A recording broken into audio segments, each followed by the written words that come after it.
How's it going, everybody? Trey here, and tonight I am going to talk about some information about Job Corps that you may not know about, and I rarely see them ever covered about. But I figured, it might be a long shot, but hey, let's talk about them. I know a good format to do these is usually like a number of some sort, like 10 or 20. Let's go with 16. Yeah, why not? 16 facts you may not know about Job Corps. Let's do it. Fact number one: fire safety security. The Fire Safety Security Department at the center is responsible for ensuring the safety of our trainees, staff, visitors, and government property. This department is also responsible for conducting health and safety inspections as well as providing training to staff and students in such areas as fire prevention, use of fire extinguishers, fire evacuation, hazardous chemicals, you name it. You'll be participating in such training and you need to pay close attention to ensure your safety and others. So, a long story short, expect to have multiple fire drills a month, if not one every week. It depends on the center. From my experience, fire drills are a constant, and they will occur sometimes at the worst moment you want them.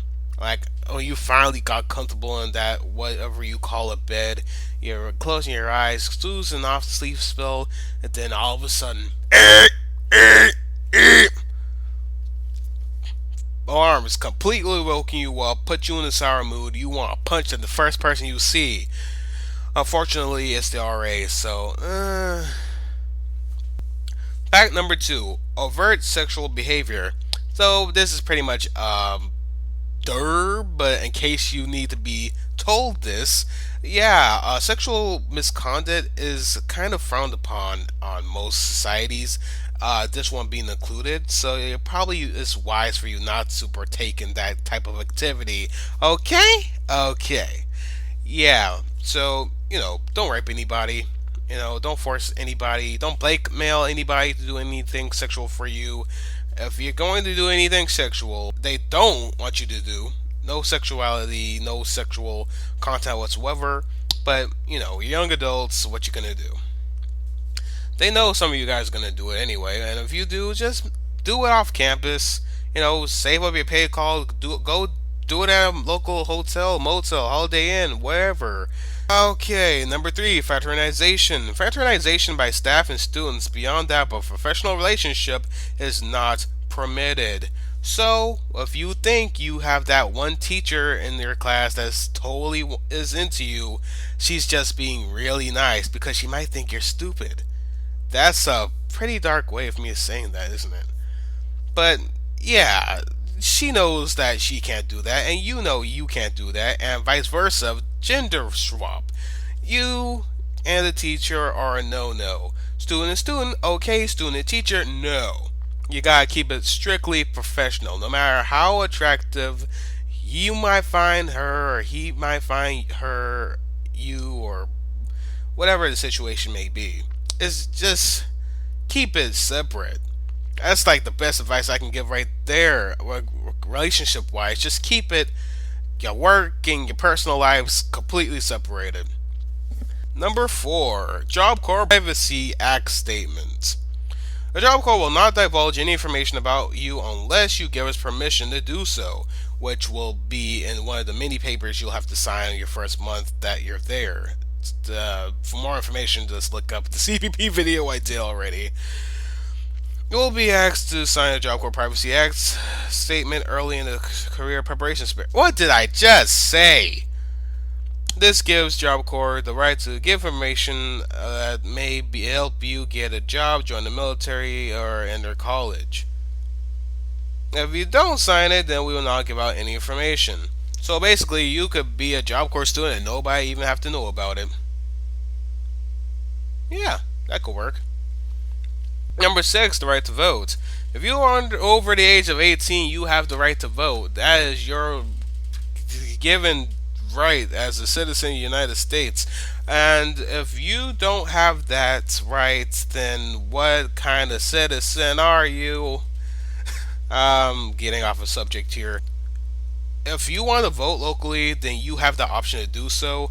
If you're not registered to vote in that area, like Lord knows I wasn't registered to vote in St. Louis, then I had the option given to me. Limitation on personal activities, number 7. No student may take any active part of political campaigns or solicit funds for political purposes while on campus. So it doesn't matter how much money Donald Trump's personal butler pays you. Do not go and try to rally up votes for this dude. He has his own super PAC. He has his own people. He don't need your support. Number 8, legal services. In the policy of Job Corps is to provide students with legal representation. In all cases, a court-appointed attorney will be sought. If the services of a court-appointed attorney are not available, Job Corps will make every effort to assist the student in obtaining a representation. This kind of goes in the so impeccable and explicit, you can't believe this actually happened and it had to put it in the book because this happened before. But yeah, from what I could tell, this never really happened, so I can't speak about this. It's just weird they have this there. If you need a lawyer, we'll help you out getting a lawyer, I guess. Number 9, religious activities, local churches.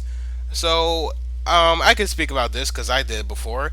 Every Sunday or whatever day they might have a church service in the local area, you are permitted to go and participate because, come on, they're not going to deny you your right for religion. Heck, in my second year in Job Corps in St. Louis, they forced upon morning prayer every Monday morning. No lie. Even though some people did not want prayer to be shoved in their face, they did it. They forced it anyway, just in the sake of motivating students. That's the explanation they used.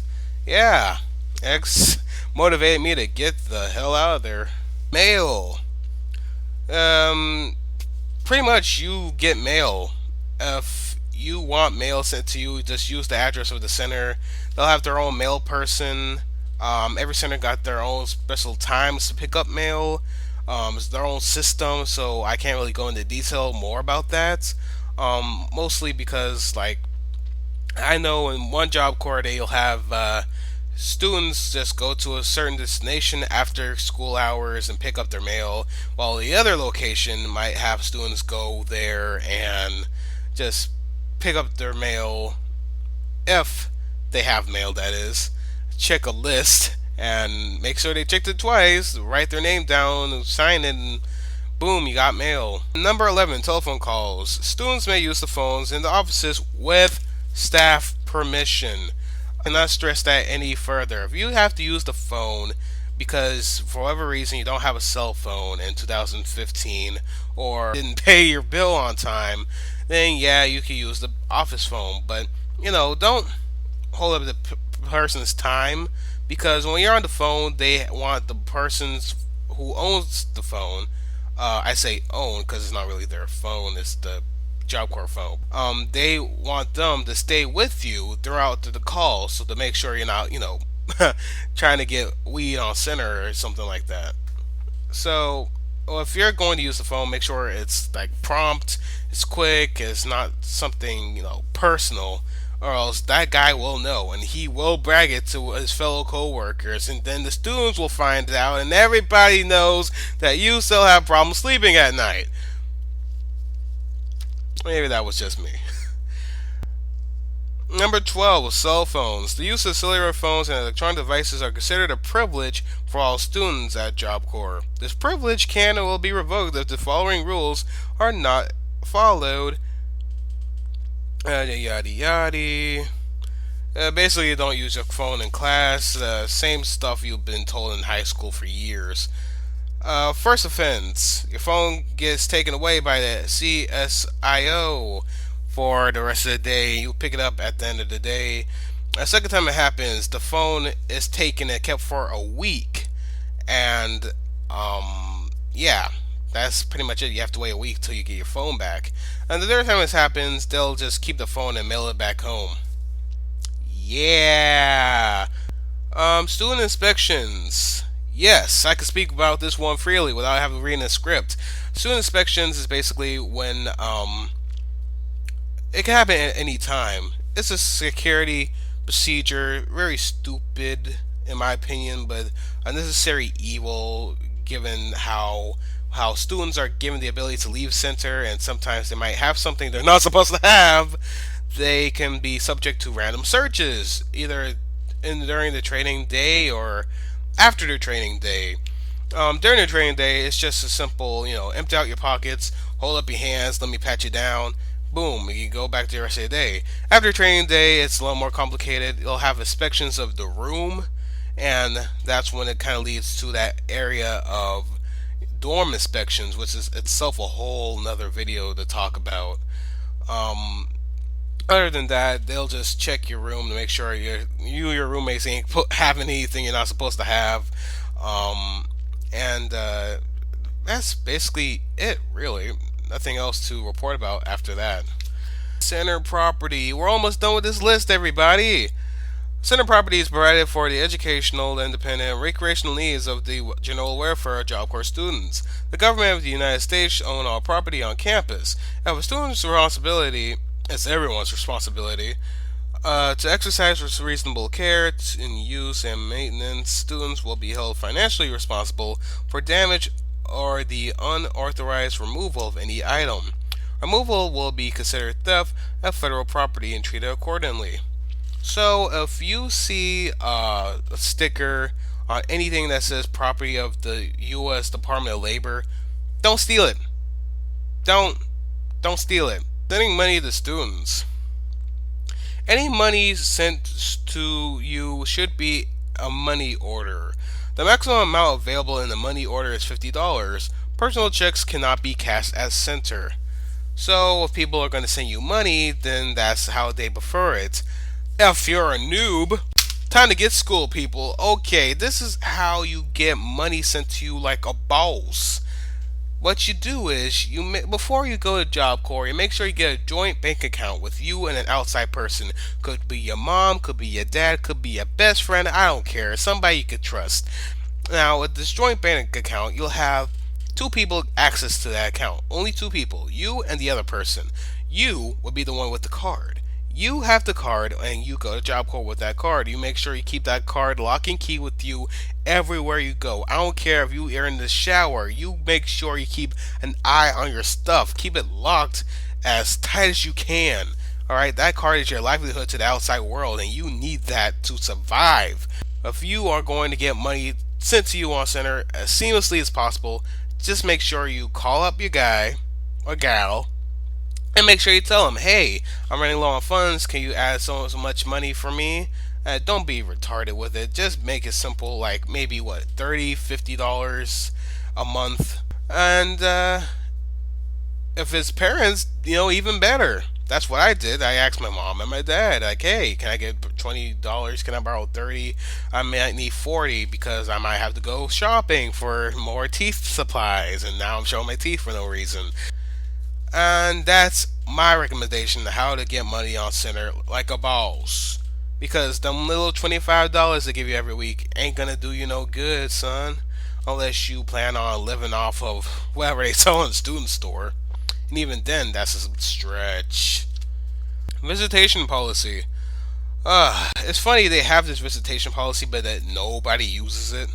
Like, if anything, being at Job Corps gives the family a break from you. No matter how good of a relationship you have with your family, everybody wants a break from their family and vice versa. So, yeah, even though my people so multiple times, so we can make a vacation out of it. We go and visit you on center, and we'll go ahead and explore Florida. That'd be all fun to go to Disney World in Orlando. That never happened, of course. They all went to Atlanta instead. But enough about me. Let's get back about the visitation policy. Basically, at any time, I won't say any time. People that you gave the OK clearance to ahead of time will be able to go and visit you on center. Most of the time, they want them to ask first, and you'll have to verify some information like your student ID number and your relation to the people who wants to visit you.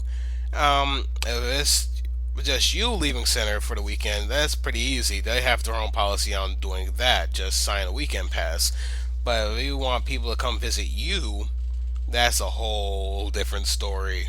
And be prepared that they might want have the center director ready to talk to them about you, and it could be a good or bad thing depending on your reputation on center or with that particular center director. And with that, that concludes our list of 16 things you may not know about Job Corps. And let me tell you, it feels good to be back on the ball again. I almost didn't upload my last video on time because being lazy on my end. But getting this SAM session out the way, get these videos ready to be published, and have content available for you guys. Because no lie, Christmas season is about around the corner. Oh, Thanksgiving season, which is automatically Christmas season for some reason. And I'm gonna be really busy from work. I'm gonna be working like straight 7 days nonstop, and then like 2 day break, then right back to 7 days. It's gonna be crazy for me. Until next time, take care, love one another, all that jazz. You know this spiel. Peace.